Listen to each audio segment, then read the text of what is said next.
Welcome to the Red Half of Sheffield. Back to preview another one. And if you can tell by the country mile size grin I have on my face, one of the best. His nickname is basically Hollywood because you find him all over the freaking internet. We have Luton at the weekend, or as some people call him over here in America, Luton Town. We have Luton at the weekend, and back to preview that fixture.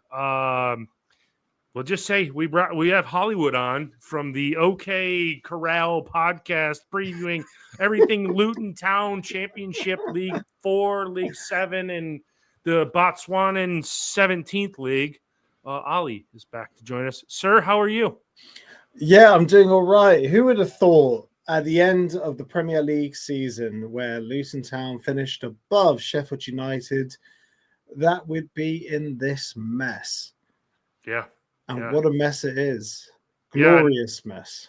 I guess we'll start there. We talked earlier in the season, and Rob Edwards was still in charge. Rob Edwards, after getting a new contract at the beginning of the season, correct? Yeah. Then he proceeded to do absolutely nothing, and now Luton are in a relegation battle. What is gone wrong at Luton since, I guess, since you got relegated? Well, I'll stop you there. He didn't do absolutely nothing. He allowed a culture of laziness, being unfit to rampage through our squad and let a culture of losing just bleed in. And it's soaked into the floorboards. And now we're in a problem. We're in a massive, massive pickle whereby we've had to sign 7 new players to essentially try and rip out all that loser feel that's soaked into the floorboards of our squad. It's absolutely disgraceful. He only got that 4-year contract mainly because at the time, I don't know if you remember, Kieran McKenna from Ipswich was being linked away from Ipswich. So our board were like, oh my God, we can't lose Rob Edwards, because essentially the media had gaslit the board into thinking we had the hottest property in management. Mm-hmm.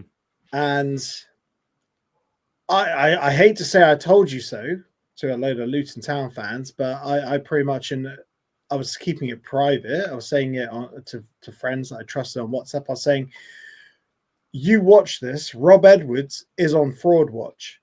Mm-hmm. He's not as good as everyone thinks. And I could see it from the tail end of last season, whereby we were in touch with the teams directly above us. And he persisted with this style of football that was, it was really nice to watch, but sometimes you need to go pragmatism over beautiful performances.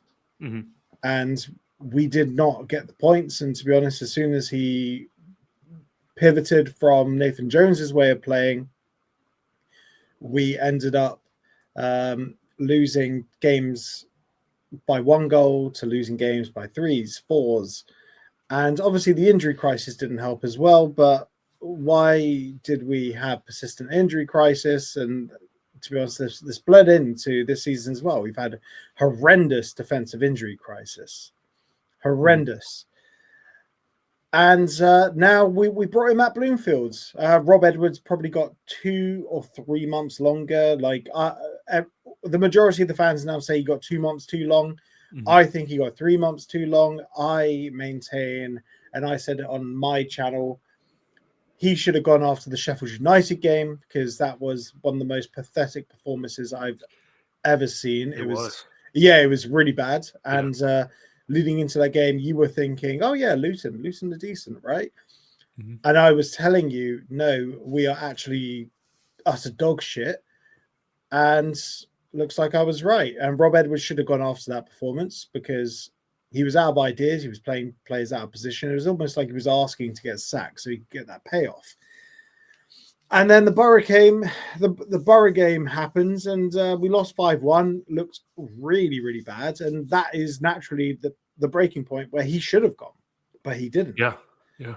And then it went on for a little bit longer, and 2024 came and went, and we conceded over 100 goals. It was absolutely shambolic. Anyway, he got a bit of January. It looked really bad. We lost 4 in a row. Finally, he went. Matt Bloomfield, I feel he's got a massive task on his hand to turn this around. As I said, we brought in 7 players. We have another player that we signed in January, in the summer, who's now available to play. So 8 fresh faces. Hopefully, players that were in form at their previous clubs, and they can sort of have a say in these last 16 or so games. Yeah. Yeah, Matt Bloomfield, you talk about him. He's one of the youthful managers in the English game. Yeah. Up and coming. He didn't have too bad of a track record before he came in. Your early thought, or is it still too early to cast your thoughts on what you think he's done? You as you mentioned, you said he has a huge uphill battle to go to get Luton safe and get that era of losing and loser mentality out of the building. Do you have you formed any thoughts on him in the few games that he's been in charge? Because what's he been in charge for? 3 games? 4 games now. 4? We've drawn 2, lost 2. Look, there are still the same sort of issues. We've looked more solid out of possession, and we've only really been punished from set pieces. Oxford, we were winning 2-1, and we got punished with 3 set pieces. Like, absolutely awful crosses into the box where people were just unmarked. But ultimately, against Sheffield Wednesday in the first half, we looked good. Second half, we looked pretty poor. But we only conceded from a pen. To be honest, it shouldn't have even been a pen. We should have brought the player down deep into our half. We should not have let him continue running. That was just stupid from us. We could have potentially have ground out a win there. It's unfortunate. He's inherited a mess. And it's the funniest thing is, our CEO said we've assembled thousands of data points, thousands, managers all over the planet. And you know who they bring in? They brought in a player who was managing 20 miles up the road. So, and had a £100,000 release clause. But that's not to say he did a tremendous job with Wickham. He got them playing good football. And to be honest, getting them to shift away from playing Gareth Ainsworth's football, which was hoof and hope. Very effective hoof and hope. He did a good job, and they scored a lot of goals. And we backed him. We brought in some interesting players. Not all of them are tremendous, and some of them might not start in the game. But we've made a change, and that's the important thing. It's crazy how I like how you touched on the gaslighting of the media gaslighting Rob Edwards as the next Kieran McKenna. He's the next greatest young English manager. He's, should be on the cover of GQ. Everyone was just fully rimming him constantly. You're not. You remember the media last year? Yeah. Last season, everyone was like, Rob Edwards, future England manager. Yeah. He's tremendous. Yeah, it's crazy how life comes at you so quick. And now that he's gone, and okay, I'm just gonna say this. If Luton go down, what are the ramifications financially? Is this one where you could be if they do go down, and I hope they don't, because I keep a keen eye on it, because Ollie's one of the most interesting podcasters I talk to every year, and I've drawn an attraction to Luton, and I follow him on basically a regular week in and week out basis. They're the second or third team I look at when the scores are done. What is the financial ramifications if you end up in League One next season? So let's put it this way. When we got promoted from League One in the 2019-2020 season, there's no getting around. Our ascent through the leagues has been fast. It has. Mm-hmm. And the board should be commended for the work that they did. However, in the 1920 season, the season that COVID hit, when we were looking down the barrel, before we got Nathan Jones back in, the board said, and this is a direct quote from Gary Sweet, relegation to League One would be financially catastrophic. And that was when we had probably the smallest wage budget in the league. Yeah. And bear in mind, we have a 12,000 seat stadium. We have a new stadium on the way as well. Mm-hmm. Although that is pretty much paid for by the Premier League money. We brought in nearly, with parachute payments, we would have brought in nearly 200 million. Mm-hmm. It won't be the worst because essentially we will do what we should have done at the beginning of this season, what Burnley did, what Sheffield United did. Rip everything out. Anyone that played a Premier League minute, gone. Get them out the building because they have that stank of loser all over them. Mm-hmm. They all need to go. And those are the big earners. But realistically, who would want them? We won't be able to sell them. Players like Elijah Adebayo and Colton Morris, they got like 10 and 11 goals apiece last season. Yeah. And people were saying, yeah, we could sell them for like 10 million or something. We'd be lucky if we got $1 million for them now. Elijah Adebayo in particular, he is leading the division in big chances missed by about 10. He's missed 24 big chances this season at time of recording, which is actually before Sunderland. He can't get in the team. Last game against Sheffield Wednesday, Carlton Morris is dead on his feet, and Elijah Adebayo didn't even come off the bench. Mm-hmm.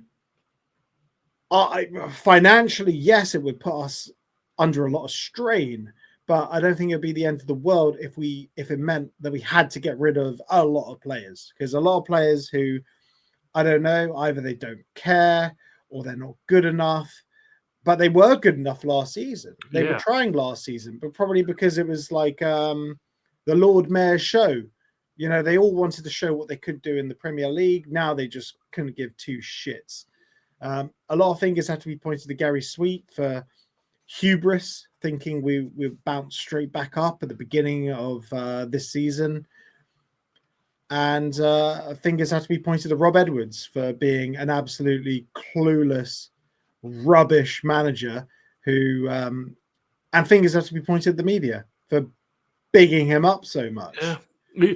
You're, in all honesty, you're cutting it. It's cut and dry coming from you, and you're not wrong. Everything you're speaking to is 100% bang on. And I mean, it's such an unfortunate situation, you know, because you don't want to see somebody, you know, as you mentioned to start the thing, finished higher than Sheffield United did last year and are basically propping up the table. And Plymouth are starting to get their shit in order. They are. Just knocked out Liverpool.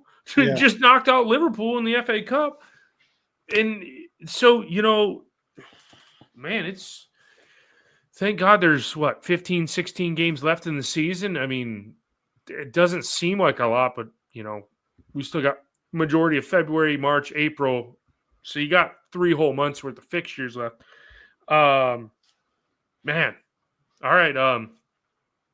With all it's this worrying. It's very worrying. It is. You're in the situation I thought Sheffield United would be in to start the season. I thought that Sheffield United were going to struggle, you know, having to send a bunch of players out and kind of turn the squad over. But you have to commend Wilder, as much as I don't want to, for getting the right players through the door and maintaining this team, because it could have followed the Luton model, and it's kind of fortunate it didn't. That's what you needed to do, though. Burnley did it. You did it. Yeah. You get the players out the door, players that don't really want to be here. Whereas at the beginning of the season, Gary Sweet was positively beaming about the fact that he kept hold of Elijah Adebayo, Carlton Morris, Alfie Doughty, Tahith Chong, all these players that people might have been after. I don't know if they were truly after them. Ted and Mengi, all these players were like, we kept hold of them. We're going to be going straight back up. But these players were damaged. They're broken. And you have them all in a team together.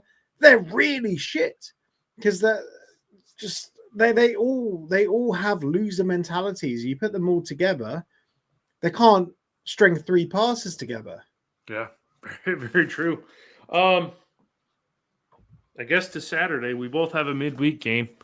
Unlike when Sheffield United play, as Ollie did say before recording,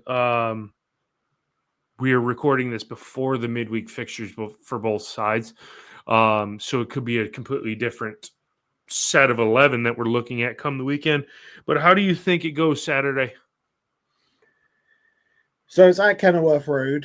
Mm-hmm. We are slightly better at Kenilworth Road. I'm going to be there. I'm actually taking a mate because my dad can't make it. I've been going to Luton with my dad for about 30 years now, and he can't make it, so I'm bringing a mate. And this mate's last game was a 3-2 win. No, a 2-1 win. 3-2? Can't remember. Against Bournemouth. It was Cal Naismith's last minute goal in like the 94th minute. And we went nuts. And Luton were great that season. I think that was when we finished 6th in the league. We're playing good football under Nathan Jones. And my mate, he's going to be surprised. He's not going to know what team he's come to see. Yeah. I told him, look, you're going to see some good football because Sheffield United are coming and they're 2nd in the league. I can't promise you're going to enjoy watching Luton Town play. It's, it could, I don't know. I need to see how we play against Sunderland. We've had 7 days off now. We've had 11 days off now to train, 7 days of actual training. One thing I've been very impressed with, I record a podcast in Luton at the Bricklayers Arms, and it's on our channel. Like if you're watching this and you enjoy championship content or Luton Town content, make sure you check it out on our channel on YouTube. We do a championship show where we big up Sheffield United. We do a Luton Town show. Anyway, so I'm driving into Luton on a Sunday, 9:30 in the morning, and I actually have seen the last 2 weeks in a row, last 3 weeks in a row, Luton Town players are in Sunday morning, 9:30 or 9:15. The players are in training. I've been doing this all season. Under Rob Edwards, the players were never in on a Sunday. Mm-hmm. So Matt Bloomfield is getting them down to work. He's making them come in. He's making them do it.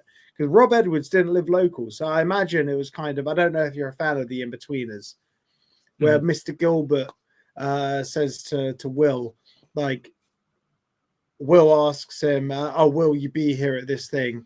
He's like, well, you can be there, but I fucking won't be. So it was probably like that with Rob Edwards. Yeah. Like, to the players, yeah, you can come in and train, but I fucking won't because I live 100 miles that way. Yeah. Whereas Matt Bloomfield lives local. So it's a case of he wants to get the players in. He wants to get them doing this stuff. Mm-hmm. And that is reassuring for me that the players are in.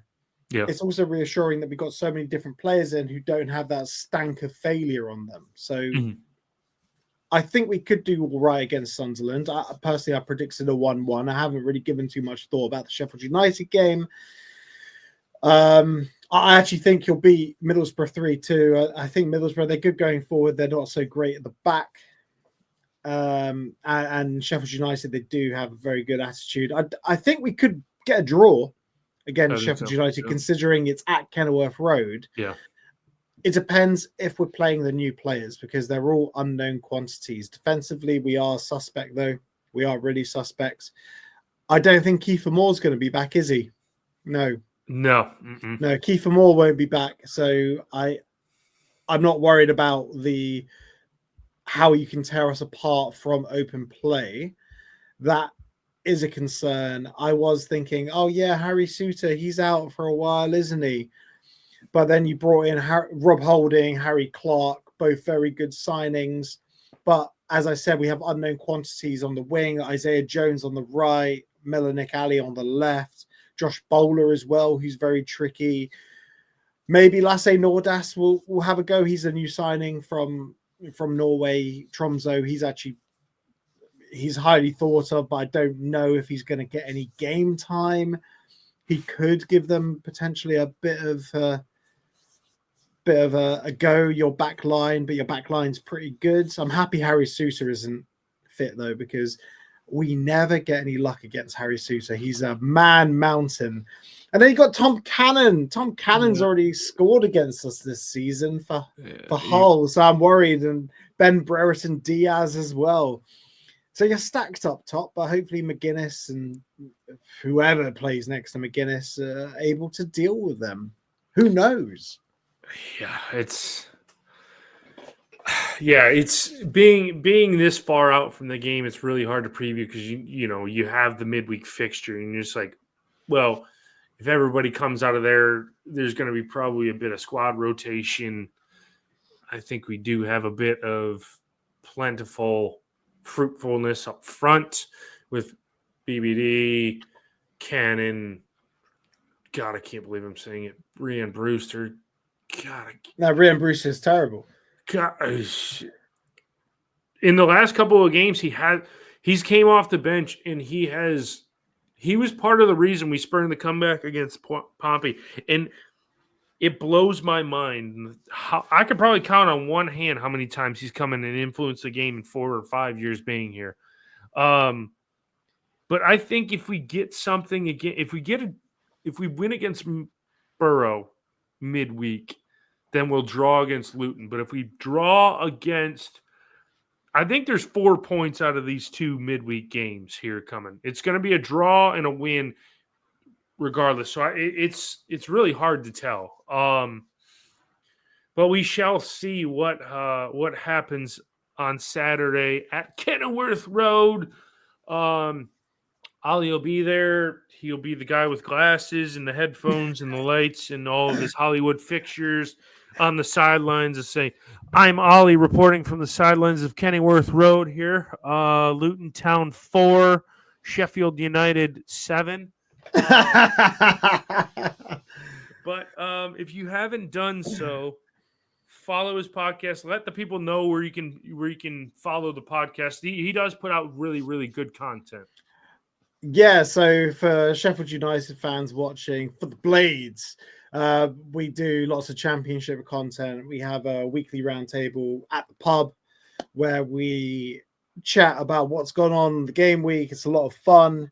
We big up Sheffield United a lot. I put my foot in my mouth earlier in the season when I said Sheffield United have a great squad. The only thing holding them back is Chris Wilder. I regret saying that now. But I've apologized enough times. We also do Luton Town content. We do championship prediction videos. Check us out at the OK Football Show on YouTube. You can only find us on YouTube. I mean, we're on Twitter. I don't run that account. Someone else runs that account. I'm not on social media. I'm only on Discord, Reddit, and the YouTube. Because I've had enough of Facebook and Twitter. I can't be bothered with that crap anymore. Kidding. Me too. All right, I'm out of here. If you haven't done so, Red Half of Sheffield, Twitter, X, Facebook, YouTube, Instagram, all over the place. You can find us everywhere. Socials, man. There's too many socials. Yeah, no kidding. Until I preview the next match week, I will leave you with Up the Blades.